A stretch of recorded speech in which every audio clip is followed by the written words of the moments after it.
Welcome to a bipolar, a schizophrenic, and a podcast, where each episode is recorded after midnight in a vacant and possibly condemned location.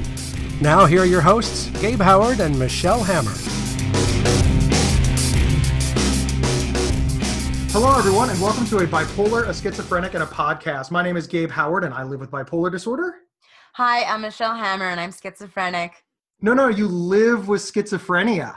Oh my God, well, just don't ever say that to me again. I know, I make this joke every single episode. So I get to tell people where we are because I know this. I know this one. We are in a convenience store. Well, the back of a convenience store. No. We are in a bodega right now. This is a bodega. No, it's a convenience. What's a bodega? This are. This is a convenience store. Like we walked around the corner, we went into the bodega, and then we sat in the back. In Ohio, these are convenience stores. You can buy cigarettes. I bought a Diet Coke, and you buy snacks. This is a convenience store. No. Just no. No. This is not Ohio. Is the answer? Is that this is not Ohio? Well, okay, whatever. We are going to discuss things that we hate about being bipolar or being schizophrenic that people don't consider. So, for example, I don't like being mentally ill because who wants to have a mental illness? It's life-sucking. But we're picking things that the standard audience might not be aware of. You won the coin toss. You get to go first. Okay. My number one thing that gets me about being schizophrenic is when people accuse me of not having schizophrenia. Like, I understand maybe that's like the biggest compliment I could possibly get, but all of it means is like, you don't know me at all. Like, I guess you just don't know me at all. I'm going to need some context. Like, why would somebody even think to say this to you? I mean, I made that video with WebMD. And a little documentary. A documentary about me living with schizophrenia. That's what the documentary is. And somebody commented that I don't have schizophrenia. I did a lot of research into it and that I acted the entire time. Yes. If you were going to fake an illness, why did you pick schizophrenia? I mean, really, like, why didn't you pick cancer or that your puppy dog got kidnapped? Like, that would get you some. You don't even know the things. Somebody commented on my Instagram, schizophrenic.nyc, Instagram, on a piece of my artwork and said, no person with schizophrenia would ever be able to make this, let alone look at it. Way too many colors and too many things going on. Hold the phone. My artwork, I can't make certain types of artwork because I'm schizophrenic. Isn't that just stigma right there? That you think I can't create that kind of artwork because I have schizophrenia, and that a person with schizophrenia can't even handle looking at it? It's the dumbest thing anyone had ever commented, ever. I know this is annoying, but put on your advocacy hat for a second. Do you think these people are sincere, or are they just haters gonna hate, trolls, mean, awful? Do you think there really is a disconnect? Like, I don't know what is up with certain people that think they're social workers, but I don't know. I guess I'm hating on social workers. I'm hating on uneducated social workers who think they know everything about social work. I don't think that social workers can diagnose. So actually you're hating on like psychiatrists and psychologists. Well, no. The most of comments of mean, nasty comments I've gotten, like on Instagram and stuff, are social workers. Wow. So these are actual medical professionals that are just looking at your body of work on the internet and accusing you of faking mental illness. Social workers have commented a lot on my stuff, and then there's also other people with schizophrenia, stuff like that. But also I've been commented on, like, there was a clip of my video, WebMD video, and a social worker commented, if you really had schizophrenia, you wouldn't be doing this well, and you wouldn't have been able to make this video. That's so sad. It's just, it's like people don't realize that people like us can get well. They only see us in crisis. They only see us at our worst, because we've shared a lot of stories on this show, and we're going to share a lot more. There are times in your life that nobody would have second guessed the schizophrenic diagnosis. It baffles me. And I feel like, do I need to apologize for being high functioning? Like, I even said it in that video, I take 7 medications daily. If it takes me 7 medications to live the life where people don't just think I have schizophrenia so obviously, I mean, like, what does that mean for me? I'll just not take my medication and then it'll prove to people that I have schizophrenia. What am I supposed to do? Sorry, I found the cocktail that works. Well, you do a lot more than that. I'm going to stop. I'm going to pat you on the back because you don't just do the 7 medications. You, of course, went to all the doctor's appointments. You go to the drop-in center. You have coping skills. You talk to people. And then you rose to prominence with your own closing line and podcast. Yeah, I mean, I worked really hard to get where I am. I mean, even another vendor at the market last year got mad at me about stuff, and she sold me that I'm trying to sell things for an illness that I don't even really have. Anybody that starts a podcast, crazy. So that is diagnostic in and of itself. Just show them this podcast. We'll be fine from here on out. Now it's my turn. Okay, go ahead, because I just got all riled up. You get calm. Breathe. Okay, one of the things that I really hate about living with bipolar disorder is when I apply for a job or, I go out in the world and do something and I don't get it. So, I was rejected. And, rejection's part of life. I'm not complaining about the rejection, but, before I had bipolar disorder, if I didn't get a job, it's just I wasn't qualified. I wasn't the right fit. They didn't want me. But now I don't know if they're discriminating against me because I have bipolar disorder, if it's some sort of stigma, if they have the wrong idea, or if I truly wasn't qualified.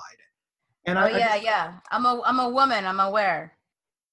Yeah, I mean, that's a really good point. But I never had this experience before. I was diagnosed at 25 years old. I had a lot of jobs beforehand. Some I got, some I didn't.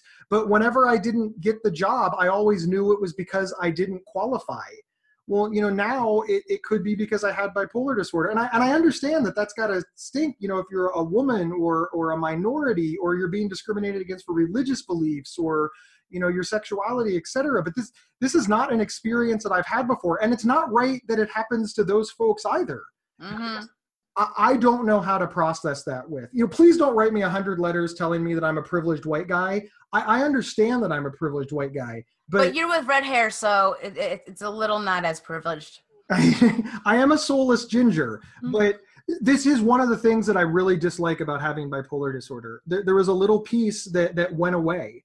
Like a mark. You feel like you have a mark. I do. I feel like people have a reason to dislike me that's not my fault. And I wish that they didn't have those reasons. You got to be like, I'm bipolar and awesome.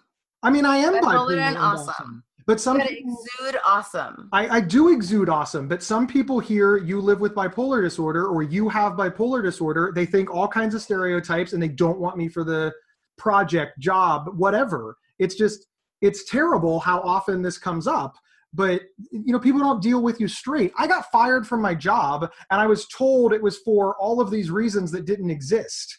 So the only reason they had is because I was diagnosed with bipolar disorder that year. And that still stings. It was a very traumatic experience. And I'm sorry. Yeah, I mean, you've been fired 8 times. But thanks for bringing that up, Gabe. I'm trying to deflect.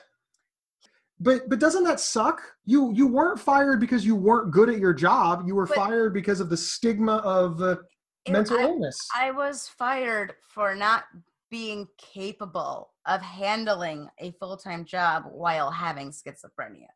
Okay, well, yours was slightly different, so you probably feel better about it. I don't know. I'm just glad that I learned everything I could possibly learn from all of those jobs that I have that made me a capable person to handle my own business that I currently have. If I did not have those experiences, I wouldn't have the knowledge that I have now.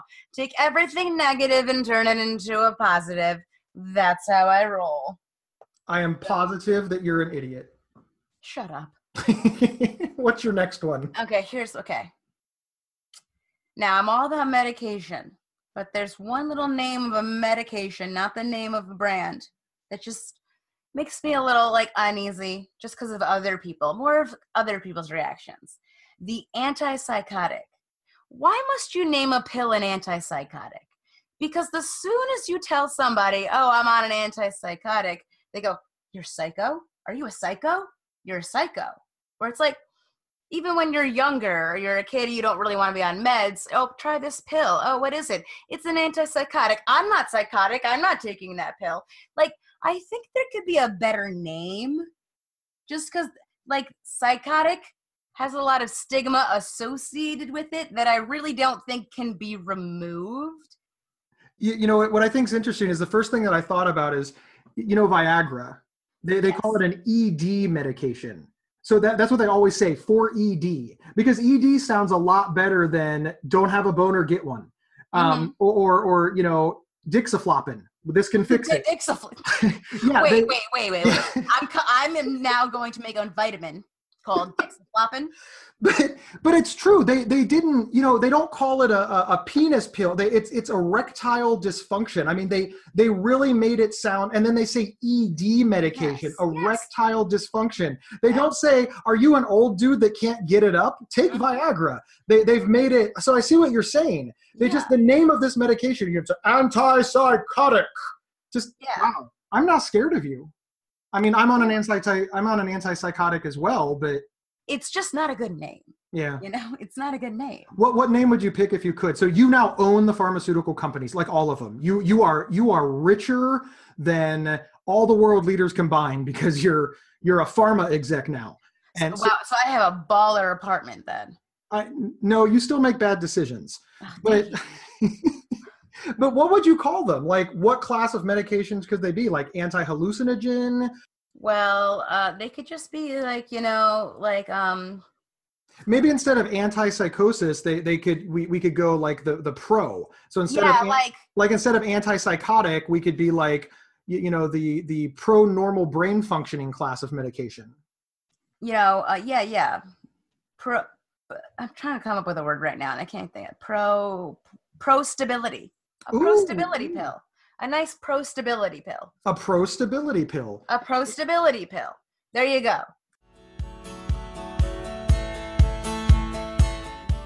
PsychCentral.com is the internet's largest and oldest independent mental health online resource. Since 1995, our completely free, award-winning website has been run by mental health professionals offering reliable, trusted information, as well as over 250 support groups to people living with mental illness. From professional articles to personal stories, PsychCentral.com is worth your time checking out and is the generous sponsor of this podcast. I really dislike it, and this one's a hard one for me because I really dislike it when people tell me how lucky I am to be married. And I know what you're thinking. You've been married a few times, Gabe. But they're not saying I'm lucky to be married because I'm a bad catch. That would make sense. They're saying that I'm lucky as somebody who lives with bipolar disorder that somebody would marry me. That's the rudest freaking thing that anyone could ever say. That's the connotation. The context of that is that I am lucky that I have a stable woman to take care of me. You know, she's a saint for taking care of me, and I'm so lucky to have her in my life to help keep me well. And the thing that sucks about hating this is, look, I do consider myself lucky. I love my wife. She is a fantastic life partner. But in order to make sure that she stays around, I don't just rest on my laurels of luck. I'm a good husband. You know, I cook, I clean, I contribute to the household. I have a job, I earn money. You know, I let her family come over and I complain the minimal amount for a husband. Well, good for you, Gabe. But it hits me every time. And along that same vein, I hate it when people say this. Well, of course you own a house. I mean, your wife works. Oh! Why can't somebody with bipolar disorder buy their own house? And what really gets me the most is that I make more money than her. But if I said, look, I make more money than my wife, then I get hit that I'm a male chauvinist pig that tracks such things. And if I say, no, I'm only bringing that up because you think the reason that I own nice stuff is because I'm mooching off my wife, it just all falls into this shit shoot of everybody with bipolar would live in squalor unless a family member saves them. Okay, so when people say your wife works, what is your response? I work too? I mean, yeah, then I get really defensive.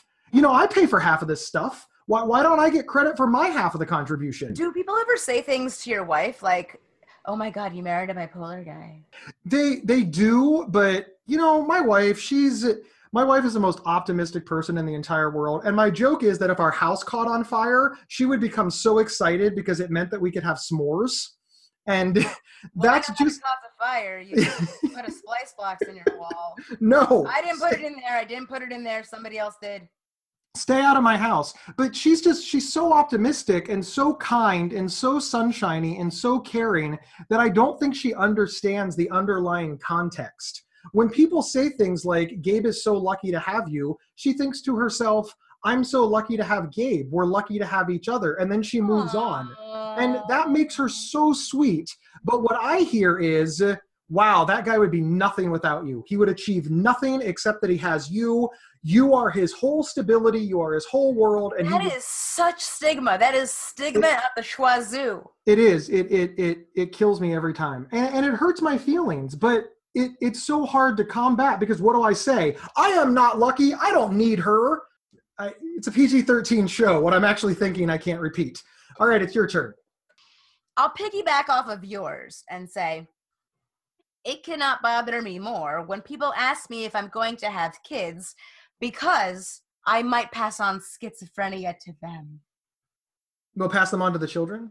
I might pass the schizophrenia on to the children. So am I going to have kids? First of all, did you even ask if I want to have kids? I'm not planning on having kids right now. Maybe I'll have kids in the future. Why are you asking me this? That is the rudest question ever. Do you go around asking everybody you know if they're going to have kids? You know, they might, though. I'm not trying to, mansplain, but have you read, feminist blogs? This is the number one thing that women complain about. When they're single, when are you going to get married? If they're married, when are you going to have kids? I think society is just kind of assholes to women. I think they think that your only function is to get married and have children. And you have so far failed at both. Do you think that it's seriously, do you think that it's a schizophrenia thing? Or do you think it's a... No, but I've been asked, because you can pass on your mental illness to your children. Do you want to do that? So people are trying to discourage you from having children? Yes, people have discouraged me. My friend's mother said, don't have children. Oh, wow. But do you think it's because of your personality or because of the schizophrenia? She said, Hammer, please don't have any kids. Because she had a husband in the past. They had a child. He lives in a group home. He runs away sometimes. He shows up. Nobody knows what's going on with him. He's very ill. He's very sick. And since she had a son like that, but I'm friends with her daughter, she told me, she said, don't have kids. She said it straight up to my face, don't have kids. It was one of the rudest things that anyone's ever said to me. She was a little bit drunk, but she said it to me. Wow. How did that make you feel? Let's do therapy now. I was not happy about it, but my friend said, Mom, you just told her not to have any kids. How could you say that to her? And I was just like, I'm going to pretend I didn't just hear that because that was really mean.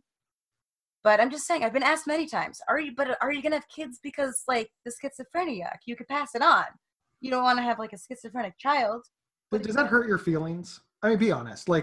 I'll drop all the sarcasm and the pretext. Does it hurt your feelings? It does. Why should I be second guessed? When I was first diagnosed, that's the number one thing that people told me. They're just like, it's passed on genetically. And I was like, nobody in my family has it. So how did I get it? And they're like, well, you can also just get it. And I remembered all the suicidality, all of the depression. I remember waking up in the hospital. I remember all the trauma, just all the mania, all the mistakes I made, all the regrets. And I actually had a vasectomy to make sure that I would never have children, because the thought of creating a child that would suffer like I did was so much for me that I actually took myself out of the gene pool, because that's how scared I was to do this. And because I realized that people must be telling me this because I was that child. So I must have ruined my parents' life. I must have made the world a bad place. And I was trying to minimize the damage that I could do going further. Then I reached recovery. Then I got well. Then some time passed. And then I woke up one day and I thought, I'm never going to be a dad. I wanted to have kids. And honestly, they convinced me. I've met a lot of people at my pop-up shop who've told me they have schizophrenic mothers and stuff. And I asked them, how was that?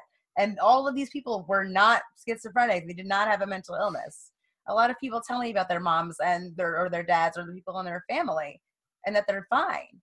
To build on to what you said, it's my biggest regret. If I never would have gotten that vasectomy, I think I'd be a dad right now. I'm going to put on my mental health advocacy hat for a moment.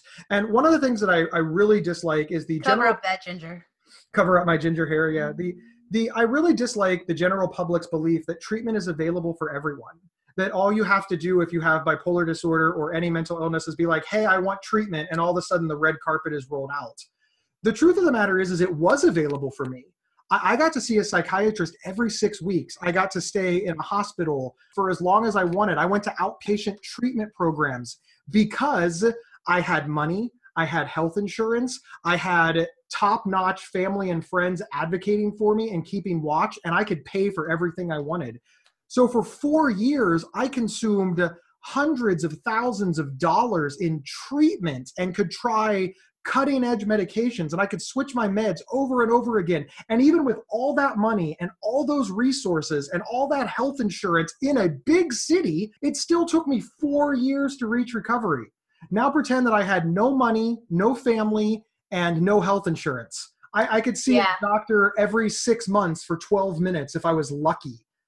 If you live in a rural area, they might not even have psychiatrists. So I just really hate this idea that society just believes that every single person with mental illness, if they would, and I quote, just take their meds, everything would be fine.